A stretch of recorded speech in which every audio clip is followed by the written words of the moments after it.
Hello and welcome to an Accurate Biometrics tutorial video. Accurate Biometrics provides live scan fingerprinting services to many long-term care facilities. We are providing you this video to clarify the questions many of you have regarding fingerprinting nursing home residents.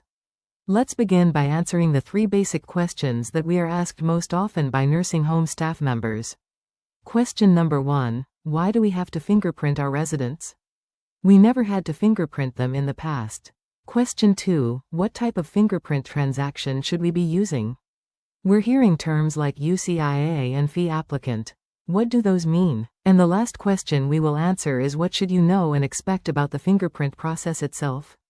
It is our goal to ensure this video provides you the answer to all of these questions. Question number 1 is the most asked question we hear.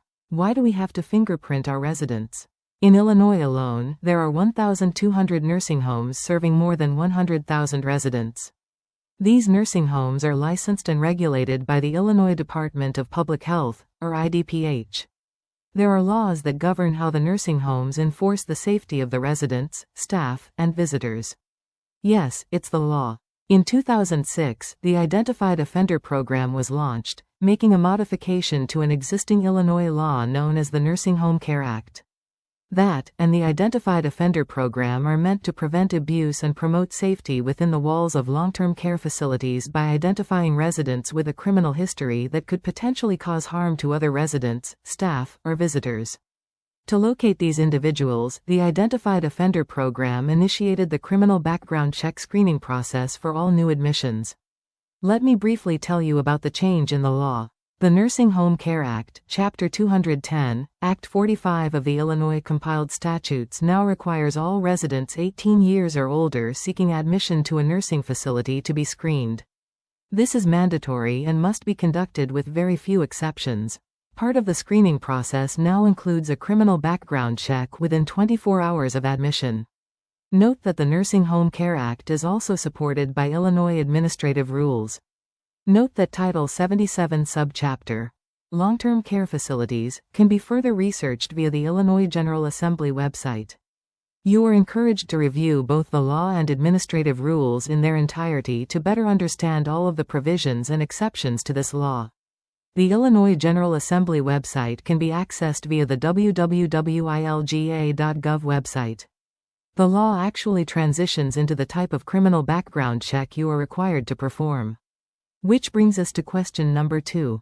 What type of fingerprint transaction should you be using? The initial resident admission background check process begins with a UCIA name-based inquiry. The name-based inquiry will result in either a hit, no hit, or a multi-hit. A hit response means the name, sex, race, and date of birth submitted matched an individual with the same name in the Illinois State Police database.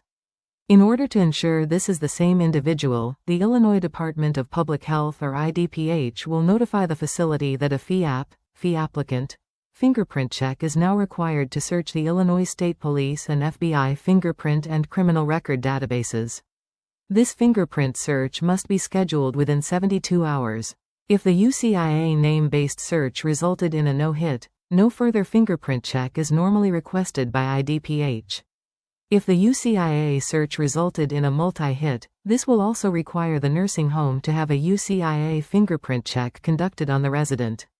A multi-hit name-based check means that the name, sex, race, and date of birth submitted by the nursing home hit on more than one individual with matching data within the Illinois State Police Criminal History Database.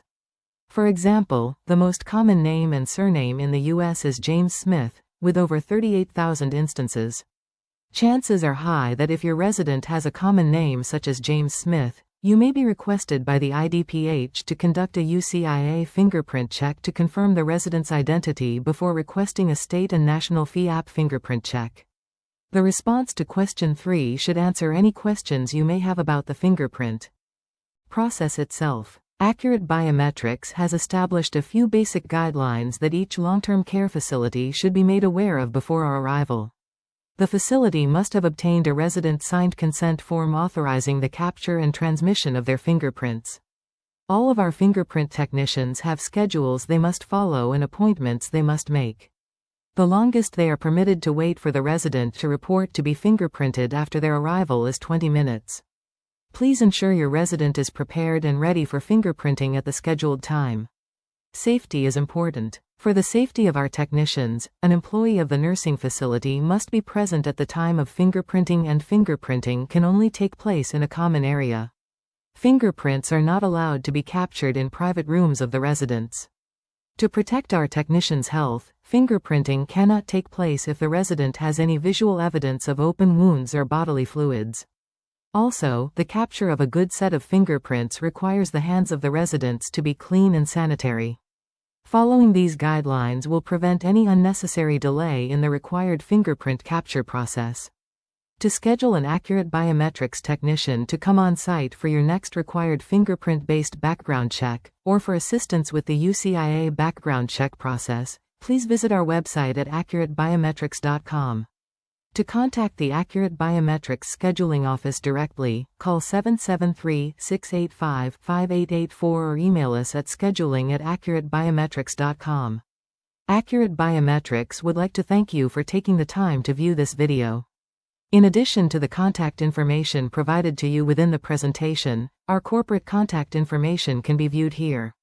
Should you have any questions or should you be interested in viewing additional tutorial videos, please contact us or visit our company website at accuratebiometrics.com.